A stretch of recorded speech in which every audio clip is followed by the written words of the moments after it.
Hey, what's up guys? Your friend Jim here with another video.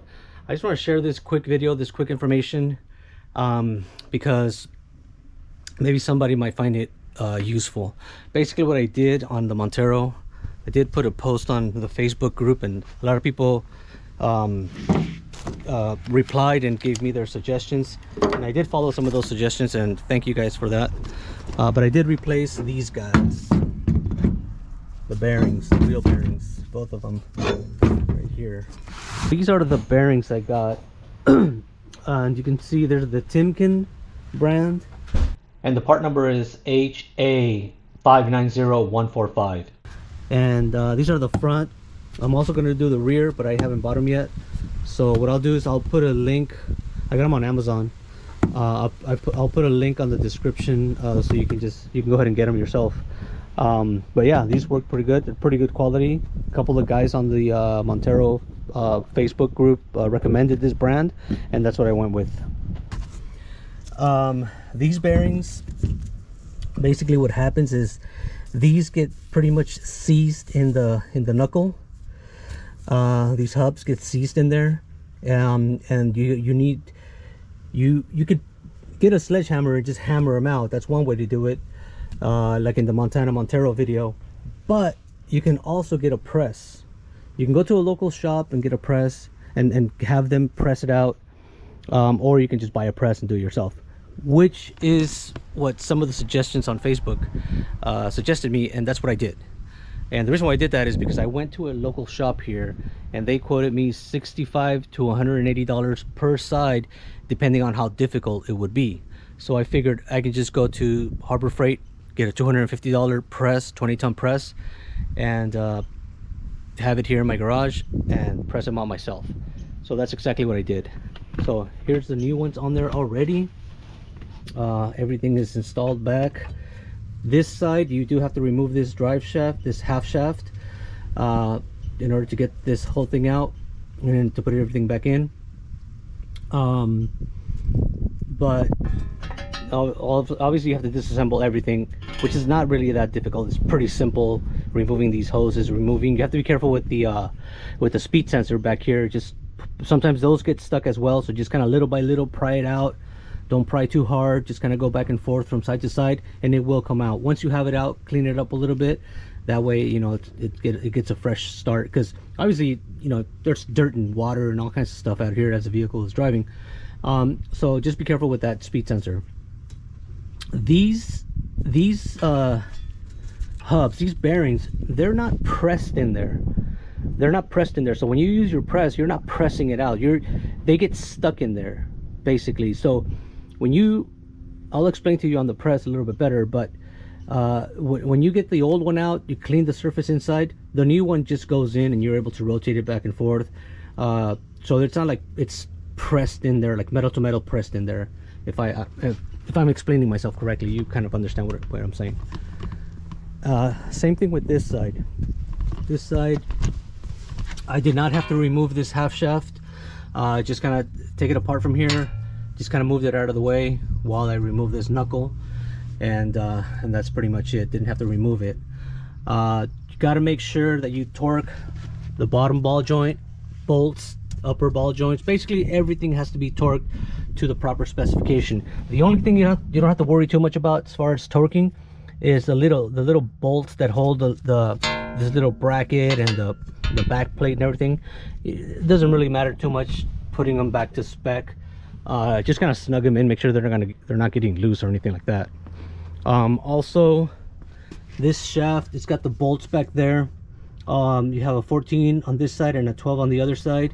Those you do have to torque at the proper spec. Those are 45 foot-pounds. Also, when you take that off, make sure you mark it. That way you put it back in the exact same location as it was from the factory. It just helps for vibration purposes or just anything else. Just want to keep everything exactly the same. The bolts that hold this bearing from the back, you got to torque those before you put the shaft in. Otherwise, you can't get in there with the socket or your torque wrench. The nut that's in here, 148 foot-pounds, and you have to hold the wheel while you're torquing that down. You hold this you use one of these pipes. I have this gas pipe that I have here in my garage. You just kind of hold it there as you're torquing this down with a big torque wrench like this one, 148 foot-pounds. Make sure you put the cotter pin in there, and then put this little cover on there. You can use a dull chisel on the side here. Just don't start banging on it here, you know, just kind of chisel it in there little by little, and that should work. Also, I have the caliper up here hung with a zip tie. Never ever let these calipers hang by the hose. And as you can see, I have the hose out. The hose goes right here on this little bracket. I'll put it back. I'm gonna go to the auto parts right now and get some new brake pads, because the original ones, they still have a little bit of life in there, but they just look pretty old. So I'm just gonna get some fresh ones. And then the other thing that I'm doing here is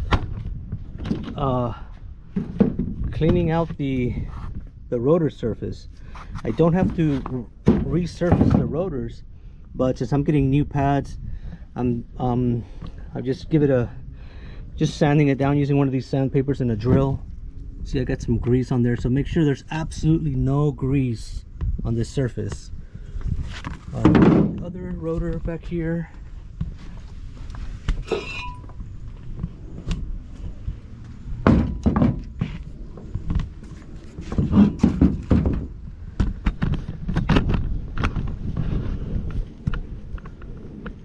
And then these basically, you know, just get this little sandpaper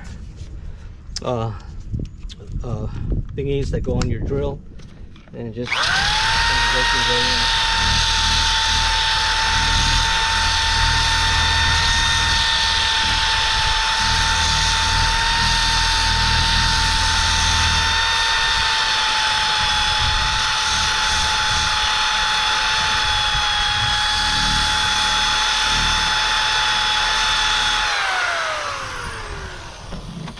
basically what you're doing when you do this is you're getting all this glaze out of there.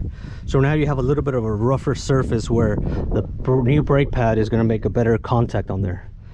And again, once you put everything back together, make sure there's absolutely no grease on here, because usually, a lot of times that's what causes the glazing, causes overheating, causes glazing. You don't want that. You want your brakes to work properly every time. And just kind of going back to the bearings here, this is the press that I bought. This guy here is a 20-ton press I got at Harbor Freight, and basically, let me get the one of the bearings so I can show you a little bit better.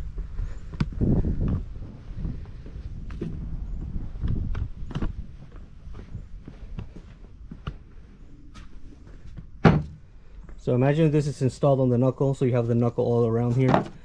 I use one of these guys. This is one of those race drivers that you use for the other type of bearings, like on my Chevy truck, for example.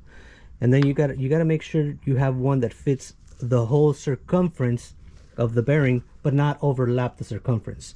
So this would be a perfect size for that. And then you use the press to push this down. I use this other little adapter that I had just so I can get some room in there, but it's not 100% necessary. Now, the important thing when you do these bearings is these little metal pieces that come with the press. It's how you set up your knuckle up here is very important, because you want to keep it vertical, most vertical as possible right here. So I noticed that when I set it up, one side where the lower ball joint was sitting was like straight, and then the other side it was like at a 45-degree angle, and that kept the bearing right there like that. And then that pushed it out. Now again, these bearings are not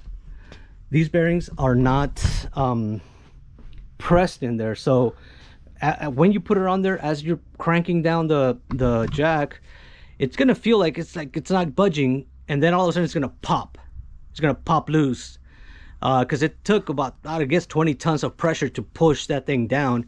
And then once it popped loose, then it was much easier to just kind of drive it out. But again, once you drive it out and you clean up the inside surface, the new one just pops in. You don't have to press it in. So you don't need the press anymore to put it in. You just needed to get it out because it's stuck in there. And then once it breaks loose, it just pops loose. I'll try to get a video. I screwed up. I didn't videotape that, but I'll try to get a video on the internet of what that looks like so I can add it to this video. All right, guys, I'm gonna go get the brake pads and continue my job here. All right, guys, one quick thing I forgot to tell you is that I did cross thread one of the lower ball joint bolts here. This one here is cross threaded, so I couldn't get it up to torque specification.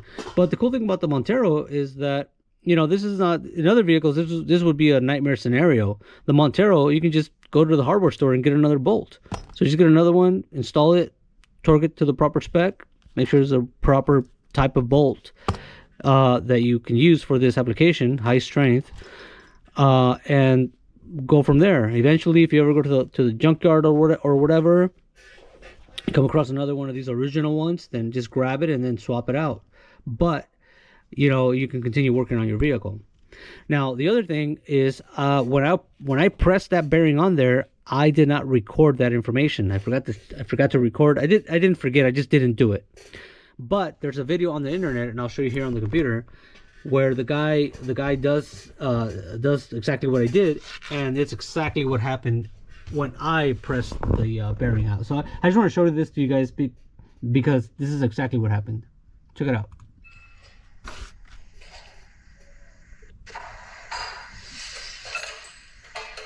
See how the guy's cranking it down there? Not really moving, and then bam, it snaps off. So that's exactly what happened when I pressed the bearing out.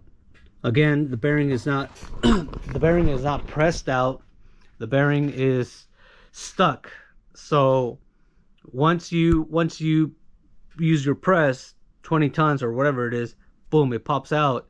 Again, these bearings are not pressed on there, they're bolted on there. So just want to share that with you guys. All right, guys, so I'm pretty much done here. I got the new pads in there, and everything is torqued to specification. Everything is done. While I was here, I did notice an issue. Check this out. See the inner tie rod going in and out? I don't know if you could tell from the video, but there's lateral play right here on this tie rod, not on the other side, just here. So I already have an inner tie rod ordered from Luso Overland.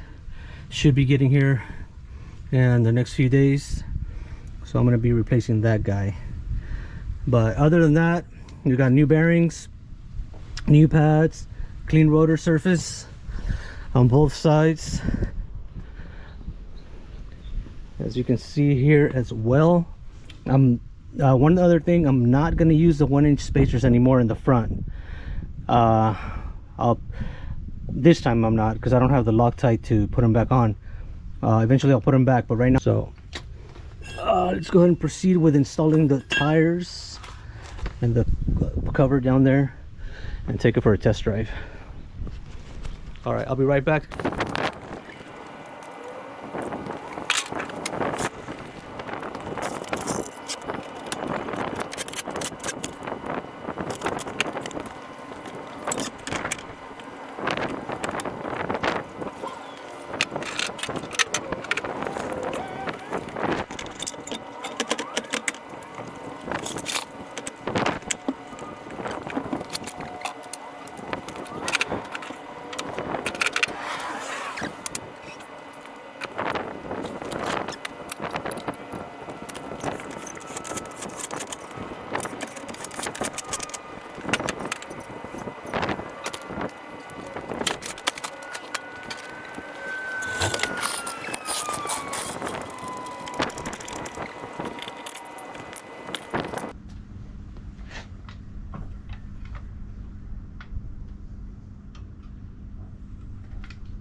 Alright guys, well that pretty much concludes the video. Thank you so much for watching. I greatly appreciate it.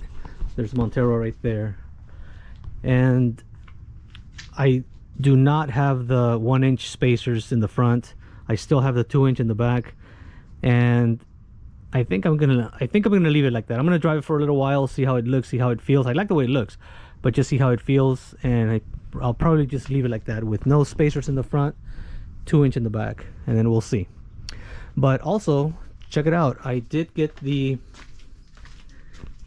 inner tie rod from Luso Overland. I want to thank the guys over at Luso Overland. Thank you so much for sending this over to me right away. You guys provide great service, and I highly recommend Luso Overland.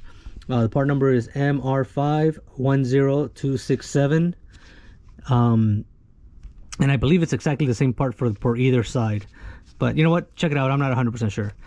Anyway, again, thank you guys. That concludes the video. We'll see you guys on the next one. Appreciate it. Bye.